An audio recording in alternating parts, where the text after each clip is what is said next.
أعوذ بالله من الشيطان الرجيم. بسم الله الرحمن الرحيم.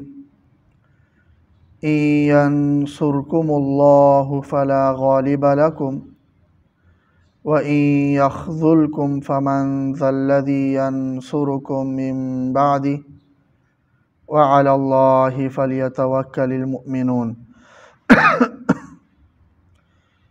إن ينصركم الله، اگر اللہ تمہاری مدد کرے، فلا غالب لکم، تو تم پر کوئی غالب نہیں آ سکتا، وَإِن يَخْذُلْكُمْ، اور اگر اللہ تمہاری مدد چھوڑ دے، فَمَنْ ذَا الَّذِي يَنْصُرُكُمْ مِنْ بَعْدِ، تو کون ہے جو تمہاری مدد کرے گا من بعدہ، اللہ کے بعد۔ یہ صحابہ کرام کے لیے مزید تسلی ہے کہ اللہ ہی کی مدد سے تم غالب آؤ گے، اور اگر اللہ نے مدد نہیں کی تو اور کوئی نہیں ہے جو تمہاری مدد کر لے۔ اس لیے جو کچھ ہوا غزوہ احد میں، یہ اللہ تبارک و تعالیٰ کی طرف سے ہی ہوا، لہٰذا اس پر زیادہ غمگین ہونے کی ضرورت نہیں ہے۔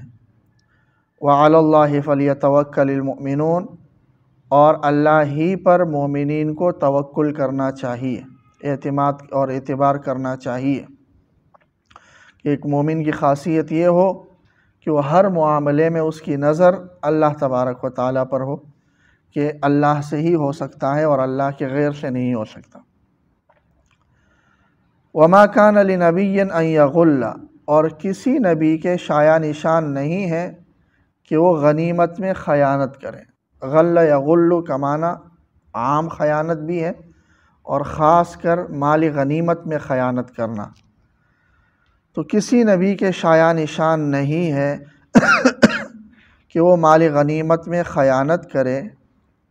وَمَن یغلل، اور جو کوئی مال غنیمت میں خیانت کرے گا، یأتی بما غل یوم القیامہ، تو لے آئے گا بما غل، اس چیز کو جس کے ساتھ اس نے خیانت کی، قیامت کے دن۔ قیامت کے دن خیانت شدہ چیز کو لے کر آئے گا۔ اس آیت کا پس منظر بھی بیان کیا ہے مفسرین نے، جیسا کہ ترمذی میں روایت ہے کہ غزوہ بدر کے موقع پر مال غنیمت سے ایک چادر گم ہو گئی،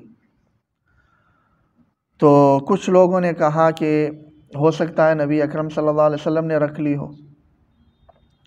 اور کہنے والے منافق تھے تو ظاہر ہے انہوں نے تو اس طرح کے پروپیگنڈے کرنے ہی تھے، لیکن اگر مخلص مسلمانوں نے کہا ہو تو انہوں نے اس غرض سے شاید کہا ہو کہ آپ صلی اللہ علیہ وسلم کو استثناء حاصل ہے، کچھ بھی اپنے لیے رکھ لیں، تو چادر ہو سکتا ہے آپ نے اپنے لیے رکھ لی ہو۔ اللہ تبارک و تعالیٰ نے سختی سے تردید کی،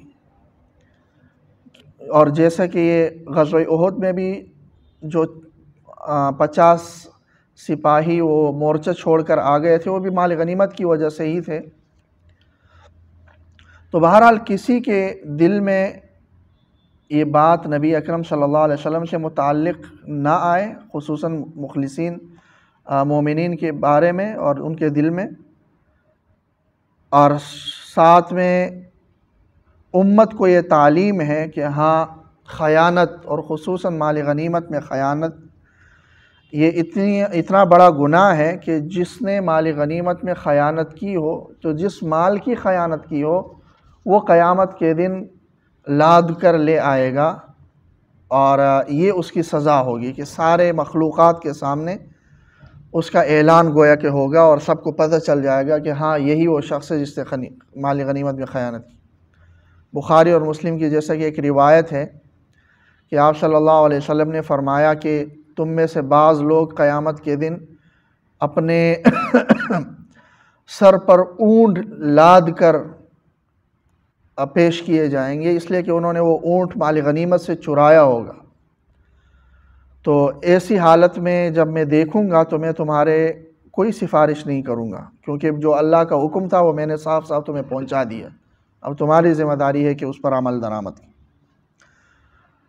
تو کسی نبی کے شایع نشان نہیں ہے کہ وہ مال غنیمت میں خیانت کرے، کیونکہ مال غنیمت میں خیانت ایک بہت بڑا گناہ ہے۔ وَمَن يَغْلُلْ، اور جو خیانت کرے گا، يَأْتِ بِمَا غَلَّ يَوْمَ الْقِيَامَةِ، قیامت کے دن وہ خیانت شدہ مال کے ساتھ وہ آئے گا۔ تو خیانت مالی غنیمت میں اس لیے اتنا سخت گناہ ہے کہ اس میں کسی ایک فرد کا حق نہیں ہے، بلکہ وہ سارے لشکر کا حق ہے، اور بلکہ بیت المال کا جو حصہ نکالا جائے تو پورے مسلمانوں کا اس میں حق ہے۔ تو جو اس میں خیانت کرے گا، ظاہر ہے وہ ہر ایک کا حق کیسے ادا کر سکتا ہے؟ ناممکن ہے۔ تو اس لیے یہ خیانت بہت سخت ہے، اور یہی حکم ہے جو قومی امانت ہوتی ہے اور یا قومی خزانہ ہوتا ہے، وہ بھی یہی ہے کہ قومی خزانے میں گویا کہ سلطنت کے ہر فرد کا حق ہوتا ہے۔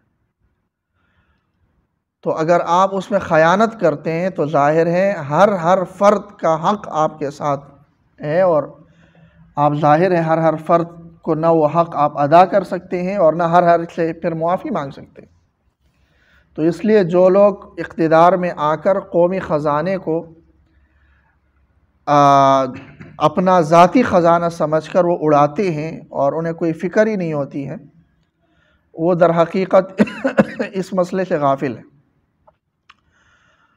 کیونکہ انہیں لگ رہا ہوتا ہے کہ کوئی ایک مجھے پکڑنے والا تو کوئی ہے نہیں، اور پھر یہ کہ میرے لیے رستے بھی کھلے ہیں سارے، تو مال بنا لیتا ہے۔